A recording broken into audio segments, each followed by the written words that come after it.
¿Te ocurre a veces que haces cosas que te perjudican directamente? ¿Pones trabas a tu propia felicidad? Quizá incluso lo hagas sin darte cuenta. Es mucho más común de lo que te imaginas.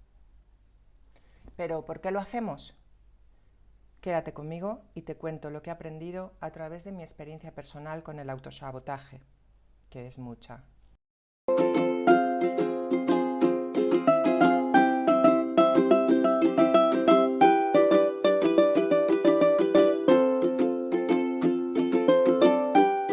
Me llamo Elena Bouza y soy pintora y terapeuta natural. Si quieres saber más sobre mí, pincha en el botón que tienes arriba. Formo parte del equipo de colaboradores de Project Ananda, una comunidad online de personas que comparten aprendizajes y experiencias de vida para inspirarnos y ayudarnos mutuamente en el proceso de convertirnos en la mejor versión de nosotros y nosotras mismas. Si quieres estar informado o informada acerca de los nuevos vídeos de Project Ananda, suscríbete al canal y síguenos en redes sociales. Como he dicho antes, tengo mucha experiencia con el autoboicot. Me he saboteado a mí misma desde niña. Hace años que sé que lo hago y ahora entiendo el porqué. Sin embargo, el trabajo real está en dejar de hacerlo. Primero, voy a hablarte un poco de mi historia personal con el autoboicot y por qué este tema ha estado revoloteando en mi cabeza tanto últimamente. Te contaré en qué consiste el autoboicot. Compartiré la evolución de mi historia personal con el autoboicot, cómo he aprendido a identificarlo y las conclusiones que he podido sacar. Y por último, compartiré ideas que te pueden ayudar a identificar los momentos en los que te estás saboteando y sobre todo comprender por qué lo estás haciendo, lo que te dará pistas para dejar de hacerlo. Como he adelantado antes, me he puesto zancadillas a mí misma desde que tengo uso de razón, siempre provocando mi propia caída, literalmente. Soy alguien con una personalidad de corte masoquista, con lo cual no es de extrañar que insista en ponerle trabas a mi propio éxito y felicidad. Sin embargo, en los últimos años, y a pesar de todo el trabajo personal que llevo hecho, mi insistencia ha ido creciendo. Comencé a hacer una actividad nueva que practico con mucha intensidad, el patinaje en línea. Pero sobre todo es algo que me apasiona, que me aporta muchísimo en muchos aspectos. Sin embargo, desde el principio las caídas han sido una constante, mucho más de lo que yo creo que es normal. Yo empecé a patinar con 40 años, después de haber estado coja la mayor parte de mi vida por una lesión que tuve de niña. Y desde entonces sufrí de dolor crónico hasta hace relativamente poco, cuando fui capaz de sanarme a mí misma. Pero bueno, eso es un tema para otro momento. El patinaje es realmente un gran reto para mí, además de un sueño que siempre tuve. Muchas de las caídas han sido accidentales, normales en alguien que está aprendiendo. Obviamente, mi cuerpo ha pasado por mucho y es normal que tenga menos equilibrio, menos agilidad. Sin embargo, yo he sabido siempre que hay algo más que una torpeza. De alguna manera estoy participando en esas caídas. Y es que nada de lo que nos ocurre es casual, todo es causal. Todo ocurre por algo. Sin ser conscientes de ello, somos a menudo causantes de las cosas que nos ocurren, tanto buenas como malas. Pero por una razón u otra, hacemos cosas continuamente que nos perjudican, que nos dañan, poniendo incluso nuestras propias vidas en peligro. Este verano he hecho un maravilloso viaje por Galicia y Portugal, yo sola, con mis patines y mi tienda de campaña. Habrá sido gracias a la claridad con la que estos días he sido capaz de escuchar mi propia voz que he podido acceder a lo que yo creo que es la clave de mis caídas. En estas vacaciones tuve dos caídas bastante malas que quiero relatarte porque creo que es importante para poder compartir lo que he aprendido de esta experiencia. La primera vez estaba yo sola en La Bañeza, León. Había quedado con una gente de allí para hacer una ruta nocturna. Sin embargo, la ruta se había convocado para un jueves y yo aparecí allí un miércoles. Cuando me quise dar cuenta, ya en el punto de partida, con los patines puestos, decidí hacer la ruta por mi cuenta, sin conocer nada la zona ni el camino que tenía que tomar. En un momento dado, ya al anochecer, me encontré en una zona en la que el asfalto estaba perfectamente pulido, nuevo, precioso. Yo estaba pletórica, la gente me saludaba al pasar.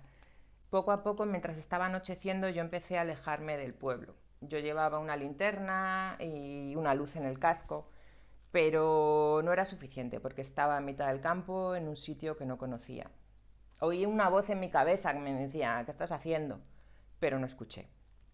Cuando me quise dar cuenta, habían dejado de asfaltar el camino justo pasado el cementerio y mi rueda delantera se quedó clavada en la arena y yo salí volando. La segunda vez estaba en Monção, al norte de Portugal, haciendo una ruta que recorre el río Miño, una belleza. Esta vez era de día y yo me sentía como una niña. Delante de mí, yo lo que veía era un carril perfectamente asfaltado, sin un solo obstáculo.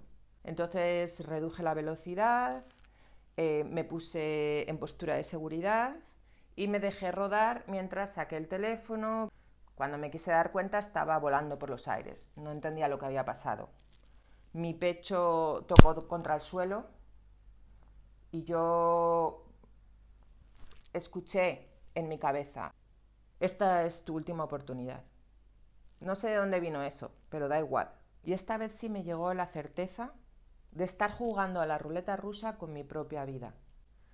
Yo, que ayudo a otras personas a aprender a priorizarse, a poner su salud y su bienestar en primer lugar, estoy realmente haciéndome esto a mí misma. Pero lo más importante, ¿por qué lo hago? Yo era muy consciente de esto, así que empecé a analizar el momento de la caída. ¿Qué pasó justo antes? ¿Qué pensamiento cruzó mi cabeza? ¿Qué emoción que me hizo sentir la necesidad de caer? El autoboicot o autosabotaje es cualquier acción que realizamos cuya consecuencia directa es la de habernos puesto trabas a nosotros y nosotras mismas. Este comportamiento ocurre debido a una falta de amor propio, acompañado de una creencia firmemente arraigada en nuestro esquema de pensamiento de no merecer, no ser suficientes, no ser capaces. Todo esto es al final la profecía autocumplida, el miedo al éxito que a menudo confundimos con el miedo al fracaso. Entramos en un bucle infinito en el que cada vez tenemos más miedo, ansiedad, frustración, desconfianza en nosotros y nosotras mismas, lo que nos lleva a finalmente boicotearnos más. Existen varios tipos de autoboicot. Uno de ellos es la hiperracionalización, que consiste en intentar controlar las situaciones desde la razón, desde el pensamiento. Seré capaz de hacer esto cuando haya estudiado 7 maestrías. Otro tipo de autoboicot es el inquisidor interior, que es el que se culpa de todo lo que ocurre, ya sea en el presente, en el pasado, incluso situaciones imaginarias. Cree que tiene que ser mejor o de una manera determinada. Otro tipo de autoboicot del que se habla mucho es el síndrome del impostor o de la impostora. Soy un fraude, nada de lo que hago es suficiente, se avergüenza de su supuesta incompetencia. Por otro lado está el perseguidor interior, que es el que cree que no está a la altura, que nunca llegará a conseguir lo que quiere. Por último está el delegador o delegadora patológica, que siempre cree que los demás hacen las cosas mejor que él o ella. Los demás lo hacen mejor que yo, voy a dejar que lo hagan todo por mí y yo me pongo en segundo término donde no me expongo al fracaso. Seguramente te habrás sentido identificado, identificada con varios de estos tipos. Yo desde luego los he hecho todos. Ya te digo que soy una experta. Es fundamental intentar identificar nuestro estilo o múltiples estilos de autoboicot para así poder analizarlos, intentar entender de dónde vienen y poco a poco aprender a silenciarlos o incluso extinguirlos. A continuación quiero dar unas pautas que a mí me han servido en este trabajo de autosanación consciente. Primero, básico y fundamental, un trabajo que nos toca hacer sí o sí, es aprender a amarnos a nosotros y nosotras mismas. Aprender a amarnos, respetarnos, cuidarnos es la base sobre la que construimos. Por otro lado, creo que es importante practicar la paciencia y la autocompasión. Eso te lleva finalmente a una necesidad de comprometerte realmente contigo misma, contigo mismo. En mi caso me di cuenta de que me había comprometido a un 80%, mientras el otro 20% no estaba presente. Es importante que revises tus creencias, que analices qué pensamientos pasan por tu cabeza en el momento en que algo salió mal. Te recomiendo que leas a Louise Hay, que te enseñará a cambiar tu realidad a través de las afirmaciones positivas. Esto te permitirá analizar en qué forma he participado yo para que esto saliera mal. ¿Qué creencia o pensamiento me llevó a hacerlo de esta manera? ¿Qué ocurrió que me hiciera pensar así? ¿Qué emoción sentí? ¿Este pensamiento, esa creencia, es real? Como diría Byron Katie, ¿estás 100% seguro, segura de que ese pensamiento es real? ¿Y por qué tienes esta creencia? Haz esto con cada evento, con cada situación en la que te des cuenta de que te has autoboicoteado. Espero que mi historia pueda generar una reflexión enriquecedora. Sea como sea, me gustaría que me lo contaras. Comparte tus reflexiones, opiniones, ideas acerca de este tema en la sección de comentarios. Será genial leerte y saber más de ti y compartir tu visión con otras personas que pueden beneficiarse de tu experiencia. No olvides darle me gusta a este vídeo, suscribirte al canal de Project Ananda, activar notificaciones y seguirnos en redes sociales para formar parte de la comunidad y estar al tanto de los nuevos vídeos. Gracias por tu interés. Te leo pronto.